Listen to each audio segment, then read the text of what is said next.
Hey, Gavax here. So I'm a little disappointed today, and we're gonna go through Market Monday. We're gonna go through Team of the Week, that kind of stuff. But first, I want to talk about this topic: EA. Now, I myself am a fan of the game, the football, Madden. You know, there's a lot of things they do to us, but I wouldn't put as much time in it if I wasn't, generally enjoying my time on the grander scheme. Now, EA does a lot of bad things, and we don't have to go through all of them right here, but it does make it hard to continue to be a fan of them, of their product, when they're putting things out like this. In my opinion, this is embarrassing. Like, these are the things that they're putting their work hours into, right?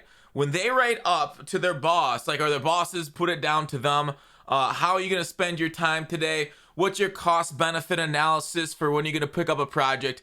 And they go ahead and put the Pizza Hut Stadium back in the game. Now, I understand it's money from a sponsor, but we give you the money, and a lot of it, right? We give you billions of dollars between Mutt and Foot, and obviously Mutt's not a billion, but you get my point. And then you have to go and do something else so greedy like this and waste your precious developer time, because I know you don't have enough of them, right? I know you guys don't have enough of them, and you never do. For the amount of money that we give you, you definitely don't put that into the product, because you got to buy back $2 billion worth of stock every other year. So it's frustrating to see, with the limited amount of resources they have, this is the outcome, right?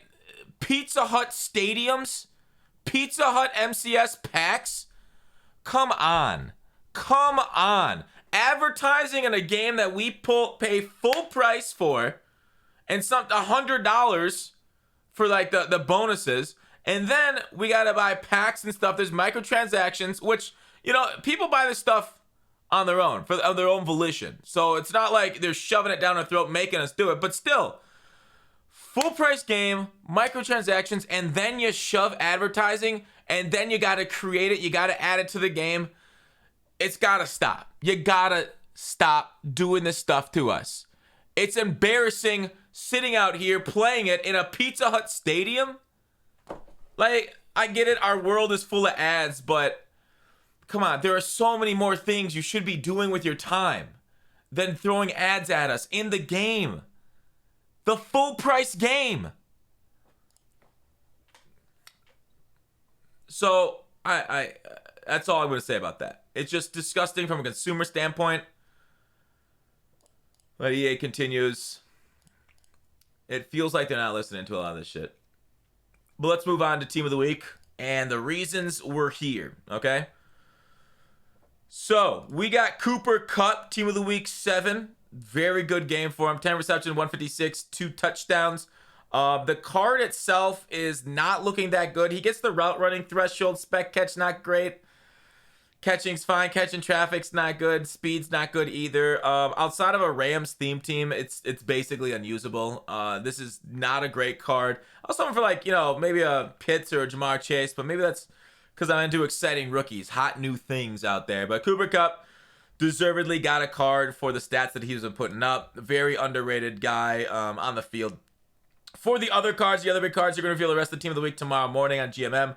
Chase Edmonds, 93 speed on him, so he is the fastest running back in the game right now. Good agility,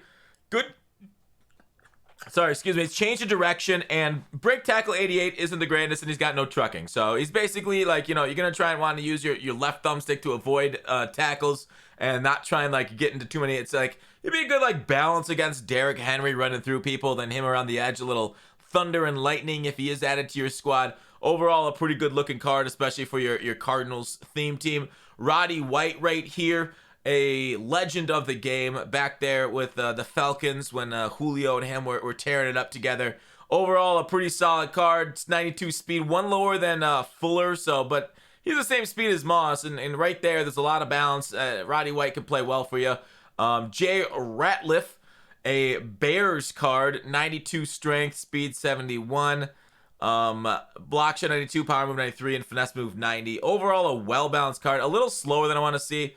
I don't know what his weight is, so let's look it up. Jay Ratliff, weight. 287, so he's not even that thick, right? let's look at the theme teams he's on too. Jay Ratliff gets Dallas and Chicago. They gave him the Chicago card, even though he spent most of his career in Dallas. Huh. Bears bias much? Although there's a healthy amount of Cowboys balance. But anyways, that's it. Let's get to the market portion of the Market Monday. Let's talk about what's going on. So, how are you guys making coins now? I got a few. Obviously, when we talk about things, we talk about the gap pack method. Always a solid method, but I don't want to mention it every single Market Monday. It's just, we'll mention it once in a while, not talk about it. If you need to look at, we got videos on our channel about the gap pack method. Just basically buy 20 of them, list them all up, and then come back to them and buy 20 more once those all sell. That's the gap pack method in essence. All right. Next up, pack odds. Pack odds did get raised, and like I talked about this morning in that video, about every 3 weeks it's looking like EA's on a schedule of raising pack odds slightly. We saw not just Get a Golds, but we saw Legend Fantasy packs go up. These things used to be like 89 was the top category for like 5%. Now it's 91. So it did get a healthy boost. And that was one of the reasons why the market did sink over the weekend, because we saw that boost in pack odds. I think it started Friday, and the Legends obviously came out Saturday. So we did see a little bit of that going down when we figured, hey, Most Feared is here. Part 1, the training market rose because of the training reroll, but with an increase in pack odds, that basically offset the rising training costs and brought a lot more value into packs. So that is nice. And I hope they can continue to do it like every 3 weeks or so. It's nice when around a little bit of a rhythm. In my opinion, I like that consistency. We can kind of then expect one if we consider this, past Friday, 29th, 5th, 12th, 19th, probably for the next pack odds raise in that region. Now, we know it's not going to be like exactly 3 weeks, but around there, 19th, we can expect a little bit. And obviously the Thanksgiving promo was then launching about that time too, if it doesn't launch the 12th. But that itself should lower the market. And then again, we get hit with that Black Friday double whammy, which always destroys the market a little bit. So November is going to be a content-rich month. Maybe not for the first couple of weeks of it, but, Thanksgiving into Black Friday, generally like the biggest times of the year for MUT.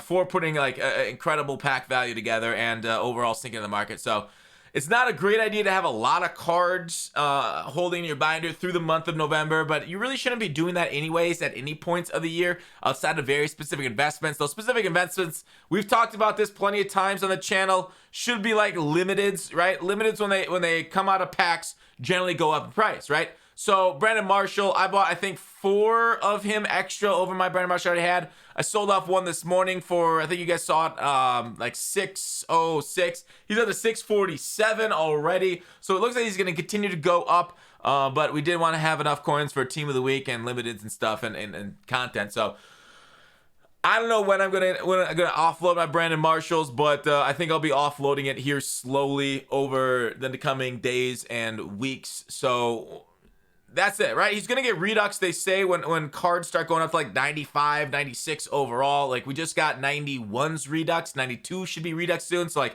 if you're holding on to a Myles Garrett 92 overall, I would be very nervous. I sold mine off a little bit ago because those ones, the next ones to get redux, and EA could come out and say tomorrow, we're reduxing these ones. So, like, let's take a look at what 92 Garrett's at right now. Is he still a million? He's still something wild, I believe. But let's see what people say. Yeah, 1.21. For one, I think if you could sell for 1.2, that's a phenomenal price for Garrett. But it's your team. It's your choice. Go ahead, keep Garrett, hold on. But with his redux coming out, that would probably be stuck on, probably chopped in half, if not more, depending on what the pack odds are when he gets redux and how many people pull packs. Of course, that's market dynamics. But with that said, how are you making coins right now off Most Feared? A lot of people, and people have told me, like Kobe from chat, tell me today how much coins he made off of the arbitrage methods. For those who don't know, the arbitrage methods are basically buying cheap training. And in cheap training, here, I'll show it to you. Just updated it this afternoon on stream. So the training spreadsheet, it's in the Discord pinned. Otherwise, you can go to Twitch at any time. Twitch.tv/GutFox in the chat. Don't whisper me. I've had people whisper me this. !training, and this spreadsheet will pop up. But I do want, so basically what you do is buy cheap training. You see how 92s are listed at like 22 per right there, in this one right here. So it's 22 coins per training. So that's really cheap. I know 83s are very cheap too. You can filter those and get those like at like 7K at times. So those are nice snipes too. But generally, training is decently cheap. It's 205. This Christian McCaffrey's at 205 600. So he's at 21 coins per training. So you buy cheap training, you then just roll the most sphered roll. It's a method, not a loophole. So there's, not really much EA would need to patch, since it's all depending on the market, and it's not like, we can't generate infinite coins and training like we used to do in this game, which made very fun promos happen. But basically you then roll, sorry, I'm completely beside myself. You roll a 78 plus most feared pack. I would basically just list and sell every single card that you pull out of it. Otherwise, maybe it's better you want to do it when limiteds are in packs. So you got a shot at them. People are, pulling a few limiteds over the weekend. I don't know what the odds are now the limiteds are out of packs. I think they manipulate the odds a little bit when limiteds are out of packs, since there's no big cards to chase. But we'll have to see what Herky comes up with for odds in the Discord. He likes to track these things and see how EA messes with them day to day, week to week. So anyways, and then like a lot of people said, like, because I said, you remember what I said about 83s being minned out? So like 83s, because they're pulled quite a bit, you can go on the block and you're like, oh, do I sell these things? Well, and I'm going to be selling them at the exact same price I'm going to be buying training at? No. You can either quick sell them, or here, let me just filter to them so I can show them. You either quick sell them or throw them into the upgrade set, right? Somebody says like, oh, I just throw them into the upgrade set. Oh, I'm like, high reward potentially with some decent players. But let me take a look at, where'd most feared go on my filter? There you are. I get confused because the binder and filter is a little different. So 83 is at 7.7. So an 83 for, if you listed at like 8K right here, right? That's at 24 per, which, is above the rate that we're buying at. What I saw earlier was 21. Even after tax, you're still making technically 1 coin per, but it's not that great. So I would just go ahead and either throw that into the set of the exchange set, upgrade to like 85, 86s. You're not going to win a lot, but there's some decently good cards that you could potentially hit on, and maybe you could save them for legend weekends and then try and get one of them new 86s. But that's kind of it, right? Either just quick sell the 83s and list everything else, and that's kind of the method. So arbitrage, fun arbitrage. They're the 86s, 30K. So like if you put like 383s in there for 7K, you hit at 86. 9K-ish profit, a little bit less than that after tax. And that's what I'm talking about. I talked about buying limiteds, arbitrage. Yeah, that's how we're making coins. Gap pack in the game today. Otherwise, Team of the Week sets, definitely look at them. Team of the Week sets generally have been very profitable early on. I talked about this basically every week. They're not bad themselves. Looking at them, right?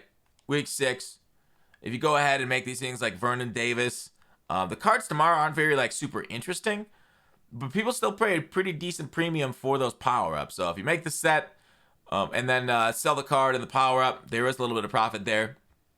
Of course, do the math when it comes out. You don't want to catch a falling knife and get cut on falling prices and lose out. So don't overpay for the sets, but usually the sets, at least the pieces, because everybody pulls pack dredges away and lists them, the pieces fall to like their normal price pretty quickly in Team of the Week, it seems.